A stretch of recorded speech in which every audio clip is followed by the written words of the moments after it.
सवर्ण साथी नाराज हो जाते हैं। इस भारत का एक भी पॉलिटिकल साइंटिस्ट, इस भारत का एक भी पॉलिटिशियन ये बता दे कि आरएसएस की विचारधारा कहां से आती है, उसी दिन से मैं कहना छोड़ दूंगा। सीधा और सीधा ये लड़ाई है। और मनुस्मृति से खाली शूद्र अतिशूद्र के लिए नहीं, महिलाओं के लिए भी पूरा प्रावधान, वैश्यों के लिए भी है, क्षत्रियों के लिए भी है, सबके लिए। अधीर साहब थोड़ा सा निराश दिख रहे, राम राष्ट्र की घोषणा हो चुकी है, लेकिन ये मत भूलिए ये राम राष्ट्र आएगा तो सम्मुख भी आएगा, और इस बार सम्मुख सैटेलाइट कैमरा लगा के आएगा कि छूट के कोई वार न करे। अगर द्रोणाचार्य आएगा तो इस बार एकलव्य भी आएगा, इस बार अंगूठा नहीं देगा। इस बार जो है हो सकता है गुरु जी का सर ही मांग ले।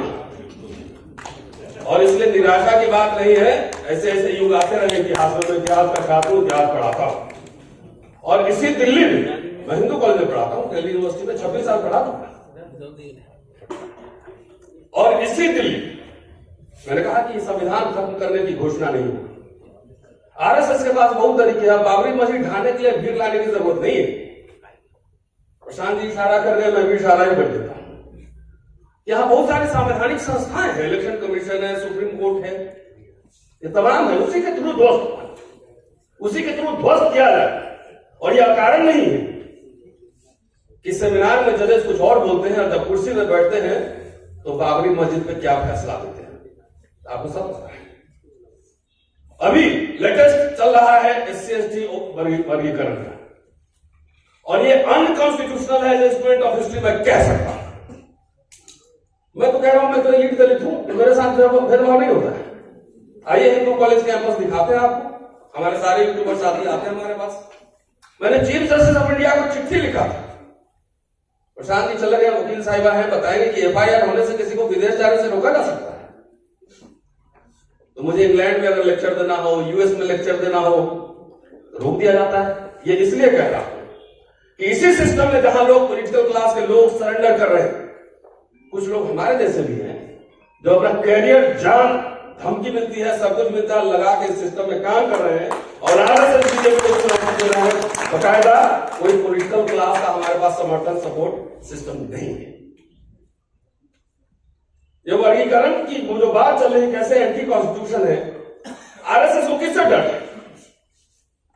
10% जो गैर संवैधानिक कोटा आया, उस पर तो वर्गीकरण की बात नहीं चल रही, किसका हक कौन खा रहा है। और अंबेडकर पहले depress classes, then schedule caste बनाते हैं और सारे हजारों जातियों को एक क्लास में लाते हैं। यह कोई गरीबी उन्मूलन प्रोग्राम के रिप्रेजेंटेशन का सवाल है। सीधा गरीबी उन्मूलन के लिए पार्लियामेंट में आप बनाइए ना, फिर अडानी को पकड़िए। कहां से माल इतना आ गया? आरएसएस और बीजेपी को, रूलिंग एलिट को, वैसे दलितों से, शेड्यूल कास्ट, शेड्यूल ट्राइब, मैं सिर्फ दलित नहीं बोल रहा हूं, उनसे प्रॉब्लम है जो उनके आंख में आंख मिला के सवाल कर रहा है, जो आर्गुमेंट कर रहा है, जो अंग्रेजी बोल रहा है, जो अच्छे कपड़े पहन रहा है। इसलिए ऐसे लोगों को हटाओ। कितना जनरेशन रिजर्वेशन मिल गया? मेरे फादर क्लर्क थे, मैं दूसरी पीढ़ी हूं। चलिए हमारे कॉलेज में हमारे प्रिंसिपल का बायोडाटा मांगिए, अगर मेरे से ज्यादा पब्लिकेशन तो मैं समझ जाऊं, लेकिन वो प्रिंसिपल VC बन सकते हैं, मैं नहीं बन सकता, मेरा प्रमोशन रोका जा सकता है। तो ये वैसे लोगों को रोकने का पूरा प्रोविजन है कि जो सेकंड जनरेशन आए हैं और जो यहाँ के सिस्टम पे जो लगातार सवाल उठा रहे हैं, अंग्रेजी बोल रहे हैं, विदेश में पढ़ने जा रहे हैं, विदेश पढ़ के आ रहे हैं और इनसे सवाल पूछ रहे हैं। मनुस्मृति पे बहस करो, ज्योतिबा फुले पे बहस करो, पेरियार पे बहस करो, अम्बेडकर पे बहस करो। ऐसे लोगों से समस्या है। पॉलिटिकल क्लास से फिलहाल नहीं है, तो सेटिंग हो जाएगा। कब सेकुलर हो जाता है, कब कम्युनल हो जाता है, समझ ही में नहीं आता। और जहां वोट मैनेज नहीं हो रहा है, इनडायरेक्टली वोट मैनेज हो रहा है। ठीक है ना? तो मैंने इसलिए शपथ दिलवाई है। एक दिन लंबा प्रोग्राम कीजिए, आएंगे तो उस दिन तबियत से शपथ दिलवाएंगे कि राम मंदिर बना क्या? बोला हाँ बना। तो उसमें घंटा रहना तुम्हें मिला क्या मौका? तो नहीं मिला तो वोट क्या दिया? चलते चलते एक पॉइंट में संविधान सभा से मैं माइनॉरिटी को लेकर अम्बेडकर की 4 लाइन में आपको पढ़ के सुना देता हूं। और सुनिए, निराश होने की जरूरत नहीं है। आप जैसे सीनियर लोग निराश हो जाएंगे तो फिर हम लोग क्या होते हैं? लंबा करियर है। अम्बेडकर ने 4 नवंबर 1949 को संविधान सभा में कहा था, वही मैं आपके सामने रखना चाह रहा हूं। और माइनॉरिटी के लिए कहा था, माइनॉरिटी का मतलब मुसलमान खाली नहीं होता है। अरे अभी तो देश में चल रहा है, तो दलित पिछड़ों को मैं रोज समझाता हूं कि मुसलमान और ईसाई तो बहाना है, असली निशाना तुम्हारा ही। इलेक्शन के दिन जाता है, कहता है कि सारे मुसलमान विदेश चले जाएंगे और नवाब साहब की हवेली तुमको मिलने वाला है, जमींदारी मिलने वाला है। उसको खुद ही लगता है, रात में सपना देख के सोता है। जो संविधान से मिला था अधिकार आरक्षण, वो तो खत्म कर रहा है, और जहां अपने नहीं होता वहां कोर्ट के थ्रू खत्म करवाता है।